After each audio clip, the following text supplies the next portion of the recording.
மறவாமல் சப்ஸ்கிரைப் மற்றும் bell button அழுத்தவும். இந்த கூட்டத்திற்கு பெயர் நாம் சொல்வது என்னவென்று சொன்னால், உங்கள் குடும்ப நல ஜெப கூட்டம்.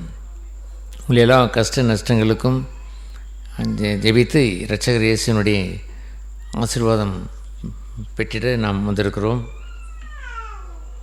அதற்கு காரணம் என்னவென்று சொன்னால், இயேசு பெருமான் இந்த பூமியிலே அவர் வரும்பொழுது யாரோ ஒரு நபருக்காக இல்லை, ஒரு வாலிபன், ஒரு வயோதிபர் சில மார்க்கங்களிலே என்ன எண்ணுகிறார்கள் என்று சொன்னால், வயோதிபர்களுக்குத்தான் ஆன்மீகம் என்று எண்ணுவார்கள். நல்ல காலங்களை, வாலிப காலங்களை வாழ வேண்டும் என்று விரும்புவார்கள். வாழ்க்கையை வாழ்வதற்கு என்று அவர்கள் சொல்வதெல்லாம் இந்த பூமியிலே ஒரு செழிப்பான வாழ்க்கையை வாழ்கின்ற இந்த வாலிப காலங்கள், அந்த இளமை பருவங்கள், அந்த திருமண அந்த ஆரம்ப காலங்கள், இதிலெல்லாம் ஒரு மகிழ்ச்சியாக வாழ வேண்டும் என்று தான் அவர்கள் துடித்து நிற்கிறார்களே அல்லாமல் இறைவன் தங்கள் வாழ்க்கையிலே வேண்டும் என்று அவர்கள் எண்ணுவது இல்லை. ஆகையினால் அதுபோன்ற ஒரு பகுதியை இந்த வேத புத்தகம் குறிப்பிட்டு சொல்லும் பொழுது அது என்ன சொல்கிறது என்று சொன்னால், நீங்கள் உங்கள் வாலிப நாட்களிலேயே உங்கள் சிருஷ்டிகர்த்தாவை நினையுங்கள் என்று தான் சொல்லுகிறது. ஏனென்றால் அவன் நன்றாக இருக்கலாம் என்று அந்த நாட்களில் எண்ணுகிறான். ஆனால் தெய்வமோ உங்கள் சிருஷ்டிகர்த்தா, உங்களுடைய படைத்தவர் உங்கள் வாழ்க்கையிலே ஆரம்பத்திலேயே வந்து விட்டார் என்று சொன்னால் நீங்கள் பிற்காலங்களிலே கவலையில்லாத வாழ்க்கையை வாழ முடியும். ஆகவே ஒரு மனுஷன் தன்னுடைய வாலிப நாட்களை நல்ல ஏர்லி டேஸ் கர்த்தருக்கு, தெய்வத்திற்கு, தன்னை சிருஷ்டிகர்த்தாவிற்கு, நம்மை பெற்றெடுத்ததற்கு தாய் என்று சொல்கிறோம். ஆனால் நம்முடைய உடல் உறுப்புகளெல்லாம் சிருஷ்டித்தவர், அந்த படைத்தவர் அந்த சிருஷ்டிகர்த்தா தான். ஆகவே இயேசுபிரான் சொல்லும்போது அவர் சொல்லுவார், மெய்யான தகப்பன் யார் என்று சொல்லட்டுமா? பூமியிலே உள்ளவர்கள் உங்களை பெற்றெடுத்தார்கள், அவ்வளவுதானே. அல்லாமல் மெய்யான தகப்பன் யார் என்றால் பரமண்டலங்களில் இருக்கிற எங்கள் பிதாவே என்று சொல்லும்படி அவர் சொன்னார். ஆகவே உங்கள் எல்லோருக்கும் கடவுளுடைய சுவிசேஷம் நிச்சயமாய் உண்டு என்று சொன்னாலுமே கூட அது யாரோ வயோதிபர்களுக்கு உரிய சுவிசேஷம் என்று எண்ணுகின்ற ஒரு எண்ணம் பெரிய தவறு. நான் என்னுடைய இளம் வயதில் 10th ஸ்டாண்டர்ட் படிக்கும் பொழுதே இந்த சிருஷ்டிகர்த்தாவை அறிந்து கொண்டேன். நான் தெய்வத்தினுடைய பிள்ளையாய் மாறினேன். நான் 74 வயதிலே டேர்ன் பேக் நான் திரும்பி பார்க்கும் பொழுது என்னுடைய கடந்த கால வாழ்க்கையை குறித்து ஒரு ரிகரெட்டும் இல்லை. ரிகரெட் என்றால் வருத்தம் இல்லை. நல்ல காலங்களை எல்லாம் பக்தியுள்ள வாழ்க்கைக்கு செலவழித்து விட்டோமே என்ற ஒரு விதமான ஒரு ரிக்ரெட் என்று சொல்கின்ற, இப்படி இருந்தோம் என்று எண்ணுகின்ற எண்ணம் இருந்ததில்லை. அதற்கு பதிலாக ஐ எம் ஸோ ஹாப்பி, மகிழ்ச்சியாக இருக்கிறேன். என்னுடைய வாலிப நாட்கள் தொடங்கி இன்று வரை இறைவன் எனக்கு போதுமானவராக இருக்கிறார். ஆகவே உங்கள் வாழ்க்கையிலே தெய்வம் எல்லா வயதிலேயும் இறைவன் நமக்கு அனுகிரகம் செய்கிறார் என்று சொன்னாலும் என்ன எண்ணிவிடக்கூடாது என்றால், ஆன்மீகம் என்பது, தெய்வீகம் என்பது ஏதோ வயசானவர்களுக்கு என்று எண்ணுவது தவறு. நாம் ஆலயத்திற்கு போகும் பொழுது, இதுபோன்ற ஜெப கூட்டங்களுக்கு நீங்கள் வரும்பொழுது, வயசான நாங்கள் போகிறோம், நீங்களாம் வீட்டில் இருங்கள் என்று சொல்லுகிற பெற்றோர்கள் இருக்கிறார்கள். அவர்கள் எங்களுக்கு தான், நாங்கள் வயதானவர்களுக்குத்தான் இந்த இறைவனுடைய காரியம் என்று எண்ணிவிட்டு தங்களுடைய வாலிப பிள்ளைகளை வீட்டிலே உட்கார வைத்து வருகிற கிறிஸ்தவர்கள் இருக்கிறார்கள். அதுபோன்ற ஒரு நிலையெல்லாம் வேதம் சொல்லவே இல்லை. இயேசுபிரான் இந்த பூமியிலே வாழ்ந்த காலங்கள் 33 ஆண்டு காலம் இரட்சகராய் அவதரித்து இந்த பூமிக்கு வந்தவர் 33 அந்த ஆண்டு காலமும் தெய்வீக வாழ்க்கையை அந்த நல்ல வாலிப நாட்களிலேயே வாழ்ந்து அனைவரை சவாலிட்டு 12 சீசர்களை வாலிபர்களாக இருக்கும் பொழுதே அழைத்து அவர்களை உலகமெங்கும் போய் இந்த இறைவன் இந்த பூமிக்கு வந்தார், இரட்சகராய் வந்திருக்கிறார், எல்லோருக்கும் ரட்சிப்பை தருகிறார், பாவ மன்னிப்பை தருகிறார், ஆன்மாவை மீட்கிறார், அவனுடைய நோய்களை அவர் சுகமாக்குவார் என்பதெல்லாம் 33 ஆண்டு காலம் வல்லமையான ஒரு தெய்வீகமான ஒரு ஊழியங்களை அவர் செய்தாரே பாருங்கள். அவருடைய சீசர்கள் அனைவரும் இளைஞர்கள் தான், எல்லாரும் அவருக்கு கீழாக இருந்த இளைஞர்கள் தான். அதுபோல் என்னை போன்ற இளைஞர்கள் தான் ஏராளமான அந்த இளைஞர் காலத்திலேயே இளமை காலத்திலே தெய்வத்தை அறிந்து கொண்டவர்கள் சீரும் சிறப்புமாய் அவர்கள் வாழ்ந்து அவருடைய ஆத்மாவிலும் வாழ்ந்து சரீரத்திலும் வாழ்ந்து இறைவனை பிரஸ்தாபப்படுத்துகின்றவர்களாக இருக்கிறார்கள். இறைவன் எங்களுக்கு செய்த காரியங்களை சொல்லட்டுமா என்று சொன்னால் சொல்வதற்கென்று ஏராளம் வைத்திருக்கிறோம். ஆகவே ஆன்மீகம் என்று சொல்வது, இறைவனை தேடுவது என்று சொல்வது, வயதானவர்களுக்கென்று எண்ணுவது, இந்த உலகம் எண்ணுவதைப் போல் நாம் ஒரு நாளும் எண்ணுவதில்லை, எண்ணிவிடக்கூடாது. இந்த வேதம் அதை அனுமதித்ததும் இல்லை. எனவே வேதம் வலியுறுத்துவது என்ன? உன் வயசு நாட்கள், அந்த பிரசங்கி 12ஆம் அதிகாரத்திலே அது எழுதியிருக்கிறது. உன் வயசு நாட்கள் ஆகி தள்ளாடி போய் நீ வாசிப்பதற்கு கண் பார்வை இல்லாமல் உன்னுடைய சின்ன சின்ன காரியங்களுக்கு கூட மனசிலே உங்களுக்கு சின்ன சத்தம் கூட உங்களுக்கு காது கேட்பதற்கு கஷ்டமாய் தோன்றி தள்ளாடுகின்ற அந்த நேரத்திலே போய் இறைவனை தேடலாம் என்று எண்ணாதே. காலம் மிஞ்சிவிட்டது. இறைவன் இடத்தில் பக்கத்தில் வரமாட்டார். நல்ல காலங்களை வாழாமல் கெட்டு போய் வாழ்ந்துவிட்டு இப்பொழுது இறைவனை தேடுவது சரிதானா என்று இந்த பிரசங்கி புத்தகத்திலே அந்த 12ஆம் அதிகாரத்திலே அது எழுதப்பட்டிருக்கிறது. ஆகவே நல்ல வாலிப நாட்களிலே உன் சிருஷ்டிகரை நினை. உன்னுடைய சொந்த நெஞ்சினுடைய வழியிலேயும் உன் கண்ணின் காட்சியிலேயும் வாழ்கின்ற நாட்கள் அதுதான். அந்த நாட்களை உன்னை படைத்தவரை எண்ணி வந்து விட்டாய் என்று சொன்னால் இறைவன் உன்னை ஆஸ்வதிப்பார் என்று இந்த வேதம் சொல்கிறது. காரியத்தின் கடைத்தொகை என்னவென்றால் தெய்வத்துக்கு பயந்து வாழ்கின்ற வாழ்க்கையே உத்தமமான வாழ்க்கை. அது எப்பொழுது வாழ வேண்டும்? வயதான நாட்களில் இல்லை. அவர்கள் வயதான நாட்களிலே ஒரு ரொம்ப ஊர்வசியை முன்னால் நிறுத்தினால் கூட அவர்களுக்கு காம இச்சை வருவதில்லை. ஏனென்றால் காலங்கள் முடிந்து விட்டது என்று அவர் இருக்கிறார். நல்ல காலத்திலே சோதிக்கப்படுகின்ற தீமை செய்கிற காலத்திலே கற்பு ஒழுக்கத்தோடு வாழ்கின்ற ஒரு வாழ்க்கை இருக்கிறது. அதைத்தான் இறைவன் தருகிறார். தெய்வ பயம் நிறைந்த ஒரு வாழ்க்கையை இறைவன் அருளுகிறாரே பாருங்கள். அது சொல்ல முடியாத ஆசீர்வாதம். உங்களுடைய பிற்காலங்களிலே அந்த வேதம் எழுதியிருக்கிறது. முதிர் வயதிலும் அவர்கள் கனி கொடுப்பார்கள், முதிர் வயதிலும் அவர்கள் வாடாது இருப்பார்கள், அவர் மகிழ்ச்சியோடு இருப்பார்கள். அவருடைய வாழ்க்கையில் செழிப்பு இருக்கும், மகிழ்ச்சி இருக்கும். காலமெல்லாம் சேர்த்து வைத்த அந்த மகிழ்ச்சியை கொண்டாடி மகிழ்கிறது தான் இந்த வயதான காலம் என்று இந்த வேத புத்தகம் கூறுகிறது. ஆகவே உங்களுடைய வீட்டில் உள்ள அனைவரும் இறைவனை அறிய வேண்டும் என்பதுதான் இறைவனுடைய திருச்சித்தம். அங்கே இருக்கக்கூடிய வாலிபன் அறிய வேண்டும், அந்த வாலிப பெண்மணி அறிய வேண்டும், இது போன்ற சிறு பையன் அறிய வேண்டும். அங்கே உள்ள நல்ல திருமணமாகி குடும்பத்தை நடத்துகின்ற தகப்பன் அறிய வேண்டும், தாய் அறிந்திருந்திருக்க வேண்டும், ஒரு தாத்தா அறிந்திருக்க வேண்டும், ஒரு பாட்டி அறிந்திருந்திருக்க வேண்டும், பேரன் அறிந்திருக்க வேண்டும். ஒருவர் பாக்கி இல்லாமல் த ஹோல் ஃபேமிலி நம்முடைய நோட்டீஸில் போட்டிருக்கிறதை போல் உங்களுடைய முழு குடும்பத்தினுடைய நலத்தையும் தெய்வம் விரும்புகிறார். உங்களுடைய முழு குடும்பமும் ஆஸ்வதிக்கப்பட வேண்டும் என்பதுதான்.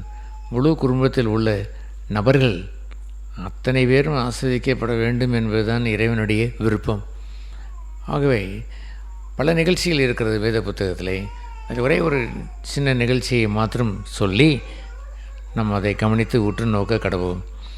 மத்தேயு எழுதின சுவிசேஷம், இந்த வேத புத்தகத்தில் உள்ள மத்தேயு எழுதின சுவிசேஷம் 8ஆம் அதிகாரத்திலே ஒரு வீட்டை குறித்து எழுதியிருக்கிறது. அந்த 14ஆம் வசனத்திலே ஒரு வீடு ஒன்று வருகிறது.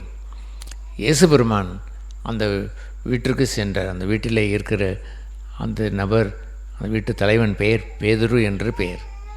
அங்கே வாசிக்கிறோம், இயேசு பெருமான் பேதுரு என்ற அவனுடைய வீட்டிற்குள்ளே போன பொழுது அவன் மாமி ஜுரமாய் கிடக்கிறதை அவர் கண்டார். இங்கே பார்த்தீர்களா, அந்த பேதுரு என்று சொல்கிறவன் அவனுடைய மனைவி, அவனுடைய மனைவியினுடைய அம்மா, இத்தனை பேரும் அங்கே உள்ளே வருகிறார்கள். பேதுரு, மனைவி, மனைவியினுடைய அம்மா, பேதுருவும் மனைவியும் இளைஞர்கள். அந்த அம்மா என்று சொல்லுகிறவர்கள் அந்த பாட்டி, அந்த மாமி என்று பெயர். அந்த மாமியும் அங்கே இருக்கிறார்கள். அப்பொழுது இறைவன் என்ன செய்கிறார் பார்த்தீங்களா? அவர் நன்றாக இருக்கிற பேதுரு இந்த பேதுருனுடைய மனைவி விட சுகவீனமாக இருக்கிற அந்த பாட்டியை ஜுரம் கொண்டிருக்கிற பாட்டியை அவர் பார்த்தார் என்பதுதான். ஆகவே இயேசு பெருமான் இன்றும் ஜீவிக்கிறார். அவர் சிலுவையில் அறையப்பட்டார். அவர் 3ஆம் நாளில் உயிரோடு எழுந்தார். அவர் நேற்றும் இன்றும் என்றும் உயிரோடு இருக்கிறவராக இருக்கிறார். நாங்கள் முழங்கால் படியிட்டு இயேசு பெருமானே என்று ஜெபிக்கும் பொழுது ஜெபத்தை கேட்கிறார். அதுபோன்று அந்த தெய்வம் உள்ளே நுழையும் பொழுது அந்த குடும்பத்தில் உள்ள குறைகளைத்தான் அவர் பார்க்கிறார். அங்கே என்ன குறை இருந்தது என்று பார்த்தீர்களா? பேதுரு, அவருடைய குடும்பம் இருக்கிறது, பேதுரு மனைவி இருக்கிறார்கள், பேதனுடைய மாமி இருக்கிறார்கள், அவருடைய பிள்ளைகள் அமர்ந்திருக்கிறார்கள். அதுபோன்ற நேரத்தில் இயேசு பெருமான் அங்கே ஜுரமாய் இருக்கிறதை கண்டார் என்று எழுதியிருக்கிறது. இப்படி காண்பது எங்கேயாவது நடப்பதில்லை. ஒரு வீட்டிற்கு ஒரு விருந்தாளி வந்தால் நலமாய் இருப்பவர்களை தான் பார்த்து விட்டு போய்விடுவார்கள். யாரோ ஒரு ஜுரமாய் இருப்பதை தேடி போய் கண்டு என்று சொல்வதெல்லாம், அதுபோன்ற இரக்கம் என்பதெல்லாம் உலகத்தில் இருப்பதே இல்லை. ஆனால் தெய்வத்தை பார்த்தீங்களா? அந்த இயேசு பெருமான் ஒரு வீட்டிற்குள் வரும்பொழுது உங்கள் குறைகளை காண்கிறார். உங்கள் ஜுரம் என்று சொல்கின்றதை போல் எத்தனையோ வியாதிகள் இருக்கிறதே. உங்களுடைய வயிற்றோட்டமாக இருக்கலாம், அல்லது வயிற்றில் ஒரு கட்டியாக இருக்கலாம், அல்லது டாக்டர் சந்தேகப்படுகின்ற கேன்சர் என்பதாய் அது இருக்கக்கூடும், அல்சராய் இருக்கக்கூடும், கேஸ் ட்ரபிள் என்று சொல்கிறார்கள், சுகர் கம்ப்ளைண்ட் என்று சொல்கிறார்கள், இரத்த பிபி ப்ரெஷர் என்றதை சொல்கிறார்கள், கார்டியாக்கல் மிஸ்டேக் என்று எத்தனையோ இருதய நோய்கள் என்று கூறுகிறார்கள், நரம்பு தளர்ச்சி என்று சொல்கிறார்கள். ஆகவே ஒரு ஜுரம் என்று சொல்வது வயதானவர்களுக்கு வருவதுதான் என்று எண்ணிவிடாமல் அந்த வயதான அந்த ஜுரம் கொண்ட அந்த அம்மாவிடத்திலே இயேசு பிரான் அதை ஜுரத்தை கண்டார். உங்களுடைய வாழ்க்கையிலேயும் உங்கள் குடும்பம் நலம் பெற எத்தனையோ காரியங்கள் உண்டு அல்லவோ? அதில் யாருக்கோ உள்ள ஒரு நோயாக இருக்கக்கூடும், அல்லது வேலை இல்லாமல் திண்டாடுகின்ற ஒரு பிள்ளையாக இருக்கக்கூடும், அல்லது கணவன் மனைவி பிரச்சனையிலே இருந்து தவிக்கிற ஒரு குடும்பமாய் அது இருக்கக்கூடும், எப்பொழுது பார்த்தாலும் சண்டையே நிலவுகின்ற ஒரு வீடாய் அது இருக்கக்கூடும். வருவார். இயேசு பிரானை அழைத்தால் கண்டிப்பாக வருவார். வந்து குறைகளை காண்பார். உங்களுடைய குறைகளை காண்பது என்பது எவ்வளவு பெரியது என்று தெரியுமா? சிஎம்சி வெள்ளூர் என்று கொண்ட அந்த வெள்ளூரிலே ஒரு பெரிய ஹாஸ்பிட்டல் உலகம் முழுங்கும், குறிப்பாக இந்தியா முழுவதும் பிரசித்தி பெற்றது. அங்கே பிரசிடெண்ட் ஆஃப் இந்தியா கூட வருவார். அங்கே உள்ள பெரிய பெரிய மினிஸ்டர் எல்லாம் அங்கே தான் வருவார்கள். ஏன் அதற்கு பிரசித்தம் என்று பெயர் தெரியுமா? காரணம் என்னவென்றால், எந்த நோயோ அதை கண்டுபிடித்து விடுவார்கள். கரெக்டாக டயக்னைஸ் பண்ணி கொடுக்கின்ற மாத்திரைக்கு தான் மதிப்பு உள்ளது. ஆகவே ட்ரையல் பண்ணி கடைசியிலே அவர்கள் கைவிரித்து முடியவில்லை என்று சொல்வதோ, அல்லது கடைசியிலே கண்டுபிடித்து ஒன்றை சொல்வதோ இல்லாமல் டயக்னைஸ் பண்ணுவதில்லை எக்ஸ்பர்ட் என்று பெயர் எடுத்தது தான் அந்த சிஎம்சி, அந்த வெள்ளூர். அதுபோலவே ஹி வில் கம், உங்களை படைத்தவர் வருவார். உங்களை சிருஷ்டிகர்த்தாவை நீங்கள் வரவழைத்து, சிருஷ்டிகர்த்தாவை உங்களுடைய பார்வைக்கு எதுவும் மறைவாய் இல்லை, எங்களுடைய அந்தரங்க உறுப்புகளை எல்லாம் படைத்தவர் நீர், எங்களுடைய நுரையீரலை நீர் தான் படைத்தீர். எங்களுடைய வேதத்தில் எழுதியிருக்கிறது, நம்முடைய he created the inward parts and written it in our book. நம்முடைய புத்தகத்தில் எழுதி நம்முடைய இன்வர்ட் பார்ட்ஸ் எல்லாம் அதை எப்படி படைக்க வேண்டும் என்று எழுதி he created every of that organ, ஒவ்வொரு உறுப்பையும் fearfully and wonderfully created. மிகுந்த ஜாக்கிரதையோடு ஆச்சரியமாய் நம்மை படைத்தவர் தான் தெய்வம். ஒரு தாய் படைப்பதில்லை, அவள் பெற்றெடுத்தாள். ஒரு தந்தை படைப்பதில்லை, அவரும் பெற்றெடுத்த ஒரு தந்தை. அவ்வளவுதான். அந்த படைத்தவர் உள்ளே வரும்பொழுது he knows everything. அவருக்கு முன்பாக எதுவும் மறைவாக இருப்பதில்லை. மறைவான உறுப்புகளை படைத்தவருக்கு முன்பாக உங்களுடைய மறைவான எண்ணங்கள் இருப்பதில்லை, மறைவான பாவங்கள் என்று இருப்பதில்லை, மறைவான நோய்கள் என்று இருப்பதில்லை, எதுவும் இல்லை. நீங்கள் சொல்லித்தானே ஆக வேண்டும் என்று இருக்கிற நிலை தான் சிஎம்சிக்கு போனாலும் உண்டு. என்ன குறை இருக்கிறது சொல்லுங்கள், உங்களுக்கு என்ன பிரச்சனை என்று கேட்க வேண்டும். ஆனால் இவரோ அதையெல்லாம் கண்டார். இங்கே வாசிக்கிற இந்த வசனத்தை போல் ஜுரமாய் கிடக்கிறதை கண்டார். உங்களுடைய வேதனை அவருக்கு தெரியும் என்பதுதான். உங்களுடைய குடும்ப கஷ்டங்கள் என்னவென்று தெரியும். அந்த பேதுருவை போல் அவரும் அவருடைய மனைவியும் அவனுடைய மனைவியுடைய அம்மாவும் பேதுருடைய மாமியும் பிள்ளைகளும் இருக்கிற அந்த முழு குடும்பத்திற்கும் உள்ளே வந்துவிட்டார். உங்களுடைய குறைகளை காண்கிற ஒரு தெய்வம். அவர் உயிருள்ள தெய்வம். அவரை நாங்கள் ஆராதிக்கிற மெய்யான தெய்வம். அவர் எங்களை ஒரு நாளும் நேற்றும் இன்றும் நாளையும் என்றென்றும் எங்களை காக்கின்ற தெய்வம். முற்றுமுடிய எங்களை காத்து ரட்சிக்க வல்லவர் என்று இயேசு பெருமானுக்கு பெயர். கடைசி வரைக்கும் காப்பாற்றி ரட்சிப்பார். மரணபரியந்தம் உங்களை கைவிடேன் என்று சொன்னார். மரணபரியந்தம் எங்களை நடத்துவார் என்று சொன்னார். மரணத்திற்கு பிறகும் கூட நித்திய ஜீவனை தருவேன் என்று கூறினார். அதுபோன்ற இந்த வல்லமையான இந்த அற்புதமான சிருஷ்டிகர்த்தாவை இந்த இயேசு பெருமானை குறித்து என்ன எழுதியிருக்கிறது தெரியுமா? அவர் வெறும் அவதாரம் என்பது மாத்திரமல்ல, அவராலே இல்லாமல் ஒன்றும் உண்டானதில்லை, எல்லாம் அவரால் உண்டானது என்று எழுதியிருக்கிறது. அவருடைய பார்வைக்கு எதுவும் மறைவாயில்லை. அவர் சிருஷ்டிகர்த்தாவாக இருந்தபடியினால்தான் அவர் இந்த பூமியில் வந்து மனுஷனுடைய பாவங்களுக்காக அவர் மரித்து மனுஷனுடைய பாவங்களை மன்னிப்பதற்கு ரத்தம் சிந்திவிட்டு 3ஆம் நாளிலே உயிரோடு அவர் எழுந்து, 3ஆம் நாள் என்று சொல்வது without the decaying of the body, இந்த சரீரம் அது அழுகி போவதற்கு முன்பாகவே அவர் எழுந்து பரத்திற்கு ஏறி இன்றும் ஜீவிக்கிறார். அவரை கூப்பிடும் நேரத்திலெல்லாம் இன்றும் வருகிறார். ஆகவே இந்த இயேசு பெருமான் உங்கள் வீட்டிற்கு வரும்பொழுது காண்பார். எதை காண்பார்? உங்களுடைய கஷ்டங்களை பார்ப்பார், நோய்களை காண்பார். இந்த மாமி பேதுரு என்றும் என்பவருடைய மனைவியினுடைய அம்மா அந்த மாமிக்கு இருக்கக்கூடிய ஜுரத்தை கண்டார் என்பதை போல் நிச்சயமாய் உங்களுடைய கஷ்டங்களை அவர் காண்கிறார். நீங்கள் உங்கள் கஷ்டங்களை வெளியே சொல்வதை விட நீங்கள் அவரிடத்திலே என்னை காண்கிற அந்த தெய்வத்திடத்திலே, இறைவா எனக்கு ஒரு கஷ்டம் என்று நீங்கள் சொல்லும் பொழுது மகிழ்ச்சி அடைவார். வந்து நிச்சயமாய் அவர் சுகமாக்குவார். எப்படி அவர் சுகமாக்கினார் என்று அடுத்த வசனம் சொல்லுகிறது. அந்த 15ஆம் வசனத்திலே அவள் கையை தொட்டவுடனே ஒரு அற்புதத்தை பாருங்களேன்.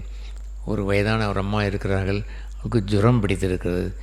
ஜுரத்தில் எத்தனையோ ஜுரம் இருக்கிறது. சாதாரண ஜுரம் என்பது வேறு, விஷ ஜுரம் என்பது வேறு.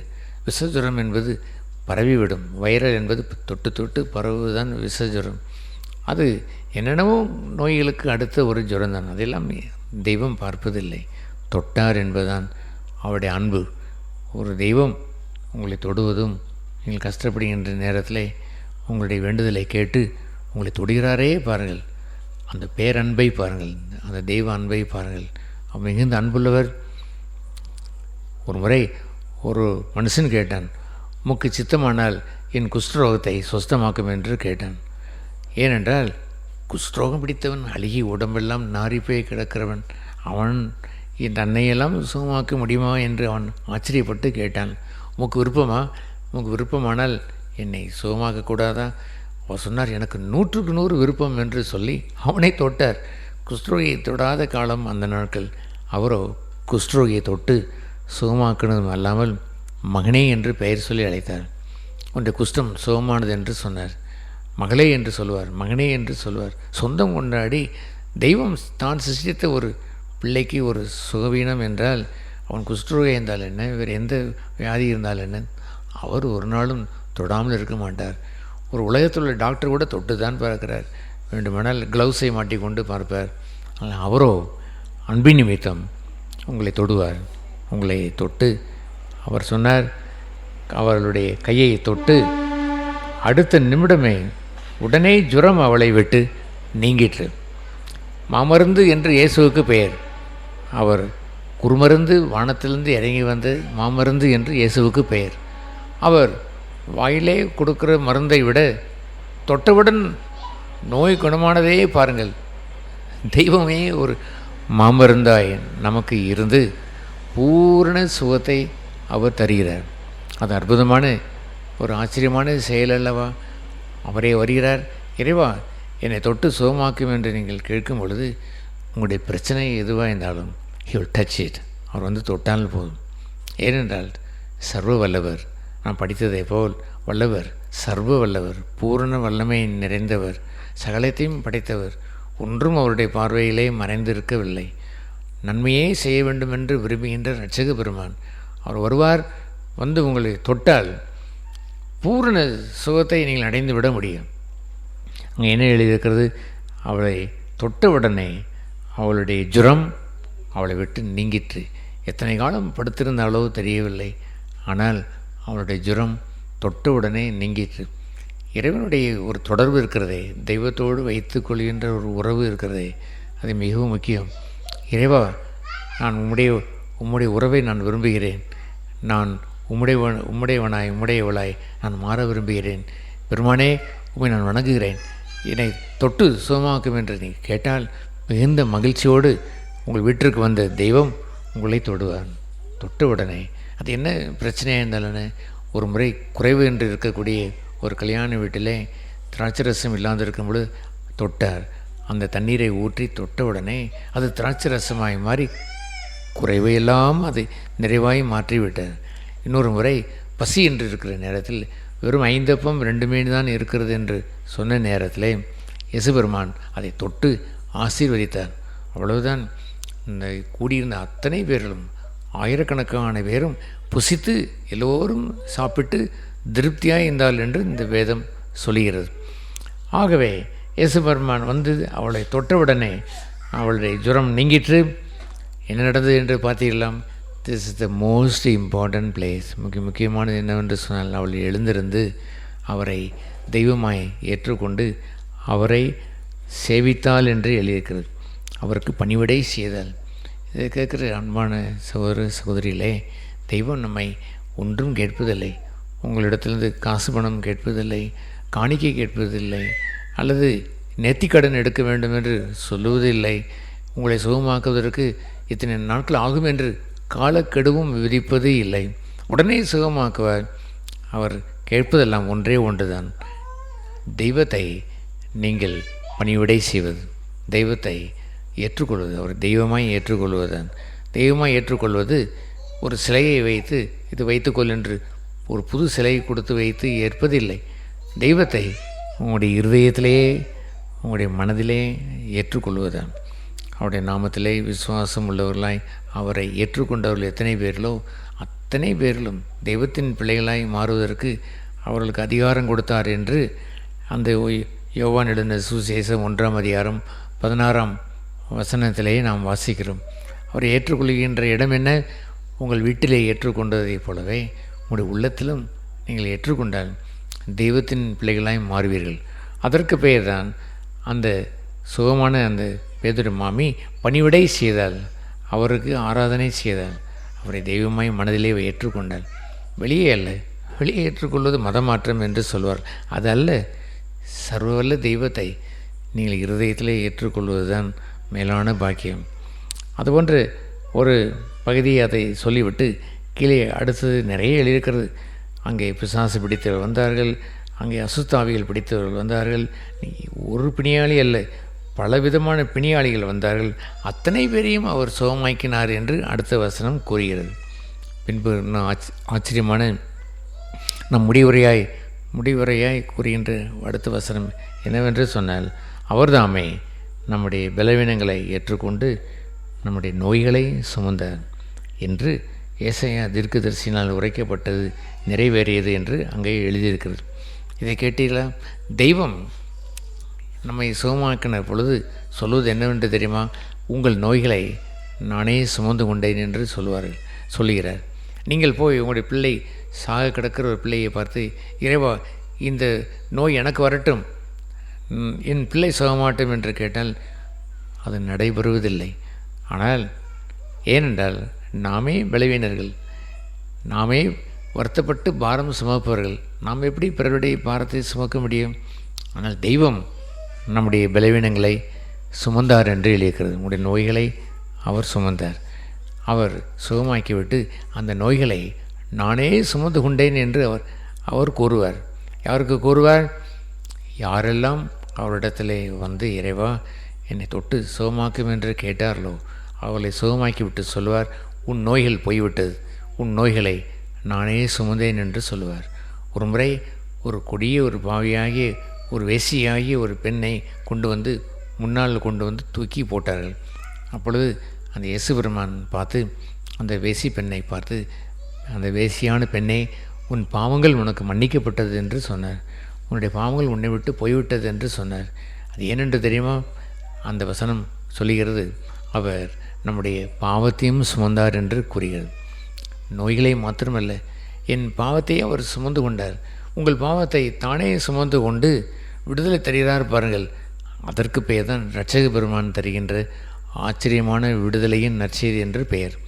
ஆகவே இந்த மாலை நேரத்தில் என்னுடைய நோய்களை சுமக்கிறவர், என்னுடைய ஜுரத்தை சுமக்கிறவர், என்னுடைய கஷ்டங்களை சுமக்கிறவர், வருத்தப்பட்டு பாரம் சுமக்கிறவர்களே நீங்கள் வாருங்கள், நான் உங்களுக்கு இளைப்பாறல் தருவேன் என்று சொன்னவரை நம்பி நீங்கள் அவரிடத்தில் வந்துவிட்டால் உங்களுடைய பாரங்கள் என்னவாயிருந்தாலும் அதை பூர்ணமாய் சுகப்படுத்தி பாரத்தை போக்கி தானே சுமந்து கொள்வார். அவரே அதை எடுத்துக்கொள்வார். நம்முடைய நோய்களை சுமந்தார், நம்முடைய வியாகுலங்களை சுமந்தார், நம்முடைய துன்பங்களை அவர் சுமந்தார், நம்முடைய பாவங்களை அவர் சுமந்தார். நீங்களோ வருத்தப்பட்டு ஏன் சுமக்கிறீர்கள்? வருத்தப்பட்டு பாரம் சுமக்கிறவர்களே, நீ எல்லோரும் என்னிடத்தில் வாருங்கள் என்று சொன்னால் குடும்பமாய் வாருங்கள் என்று தான் அர்த்தம். குடும்பமாய் எல்லோரும் வாருங்கள், நான் உங்களுக்கு அந்த சுமையெல்லாம் போக்கி இளைப்பாறுதலை தருவேன். ஐ வில் ஃப்ரீ, உங்களை நான் விடுதலை செய்து விடுவேன் என்று கூறினார். அந்த மாலை வேளையிலும் நாம் அறிவித்த அந்த நோட்டீஸ் படி ஜெபம் செய்ய போகிறோம். உங்களுடைய குறைகள், உங்களுடைய துன்பங்கள், உங்களுடைய வியாதிகள், உங்கள் வீட்டில் உள்ளவர்களுடைய வியாதிகள், கஷ்டங்கள் எல்லாம் இயேசு பெருமானுக்கு தெரியும். ஆகவே கண்களை கூப்பி கண்களை நீங்கள் மூடி அந்த பகுதியை நினைத்து கொண்டு, இறைவா என்னுடைய கஷ்டங்களை போக்கும், என்னுடைய பாவங்களை போக்கும், நோய்களை தீரும், என் வீட்டில் உள்ள பிள்ளைகளுடைய நோய்களை தீர்த்தருளும், எனக்குள்ள நோய்களை மாற்றியருளும், என்னுடைய பலவீனத்தை சுமந்தார் என்று எழுதியிருக்கிற நீர் எனக்கு சுகமாக்கி பலவீனத்தை நீர் ஏற்றுக்கொள்ளும், என்னுடைய பாவங்களை சுமந்து என்னை விடுதலையாக்கும் என்றெல்லாம் உங்களுடைய காரியங்களை இறைபெருமான் இயேசுவிடத்திலே கரங்கூப்பி கண்களை மூடி நீங்கள் மனதிலே ஜெபியுங்கள்.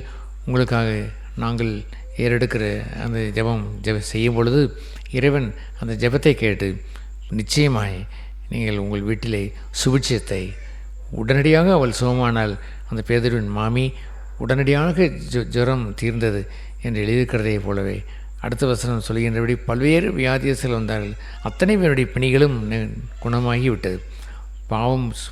பாவம் செய்து மனதிலே பாவ பாரத்தோடு வந்தார்கள். பாவ பாரத்தையெல்லாம் போக்கி பாவத்தையும் அவர் சுமந்தார், நோய்களையும் சுமந்தார். அந்த அற்புத சுகத்தை, இந்த பாவத்தின் விடுதலையை இயேசு பெருமான் உங்களுக்கு எங்களுடைய ஜெபத்தை கேட்டு நிச்சயமாய் தருவார்.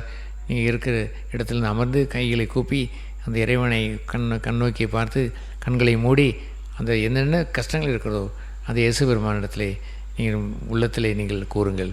உங்களுக்காக நாங்கள் ஜெபம் செய்ய போகிறோம். எங்கள் பரலோக பிதாவை, குடும்ப நல எங்கள் ஜெப கூட்டத்தை ஆசீர்வதித்து எங்கள் மத்தியிலே வந்திருக்கிறீர், அதற்காக நன்றி. ஏதோ கூடி வந்திருக்கிற எல்லோரையும் நீர் கண்டார் என்று சொல்வதை போல காண்கிறீர். அவருடைய வேதனைகளை காண்கிறீர், அவருடைய சுகவீனங்களை காண்கிறீர். அவர்களுக்கு பிரியமான தாய், தகப்பன் அல்லது பிள்ளை, அவர்களுடைய பேரன், பேத்தி, யாராயிருந்தாலும் கணவன், மனைவி, எல்லோருடைய பிரச்சனைகளையும் நீர் காண்கிறீர். தெய்வமே, அன்று நீர் கண்டு தொட்டு பூர்ண சுகம் தந்ததை போலவே இந்த வேளையிலே தொட்டு பூர்ண சுகம் தருவீரான். அவர் எதையெல்லாம் மனதில் வைத்து ஜபித்தார்களோ அந்த ஜபத்திற்கு பதில் தாரும் இறைவா. அவர்கள் தங்களுடைய வாழ்க்கையை உம்மை நம்பி வாழ, உம்மை பின்பற்றி வர கிருபை செய்தலும், ஒரு புதிதான ஒரு புனிதமான ஒரு புதிய வாழ்க்கையை தாரும். பிரகாசமான நம்பிக்கையான ஒரு வாழ்க்கையை அவன் குடும்பத்திலே ஒளி வீசும்படி செய்தலும். நாங்கள் ஜெபிக்கிற ஜெபத்தை கேட்டு எல்லோருடைய வாழ்க்கையிலும் இருக்கக்கூடிய பிணிகளை நீர் போக்கி, பாவங்களை, சுமைகளை அகற்றி நீ அமைதியையும் சமாதானத்தையும் சந்தோஷத்தையும் பரிசுத்த வாழ்க்கையும் தந்து ஆசீர்வதிக்கும்படி ஜெபிக்கிறோம். எங்கள் ஜெபங்களை கேட்டதுக்கு நன்றி, நன்றி, நன்றி. உடைய திருநாமத்தை மையப்படுத்தும் இயேசுவின் நாமத்தில் ஜெபிக்கிறோம் எங்கள் பரலோக பிதாவே, ஆமேன். என் ஆத்மாவை கர்த்தரை ஸ்தோத்திரி, என் முழு உள்ளமே வசத்த நாமத்தை ஸ்தோத்திரி. என் ஆத்மாவை கர்த்தரை ஸ்தோத்திரி, அவர் செய்த சகல உபகாரங்களையும் மறவாதே, ஆமேன். தேங்க்யூ. வந்திருக்க யாவருக்கும் நன்றி. எல்லோருக்கும் ஒரு சின்ன டீ உண்டு. தயவுசெய்து நீங்கள் டீ சாப்பிட்ட பிறகு நீங்கள் செல்லுங்கள். நீங்கள் தொடர்ந்து இங்கே வெள்ளிக்கிழமை கூட்டங்கள் நடைபெறும். இப்படி பப்ளிக்காக நடக்காமல் இங்கே தான் சாதாரணமாக நடைபெறும். கூடல் நகரிலே எங்களுடைய சபை உண்டு. ஒவ்வொரு ஞாயிற்றுக்கிழமை காலை 10:30 மணிக்கு அங்கே சபை கூட்டம் ஆரம்பிக்கும். அதற்கும் நீங்கள் யாவரும் தயவாய் வரும்படி அன்போடு அழைக்கிறோம்.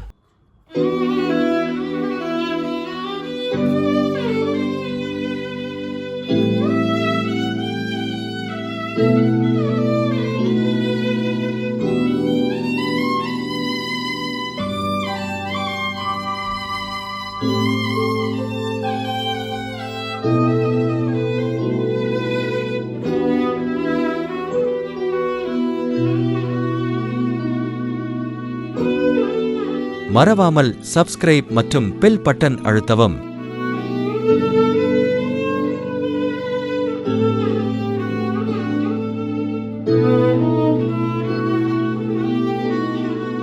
thank you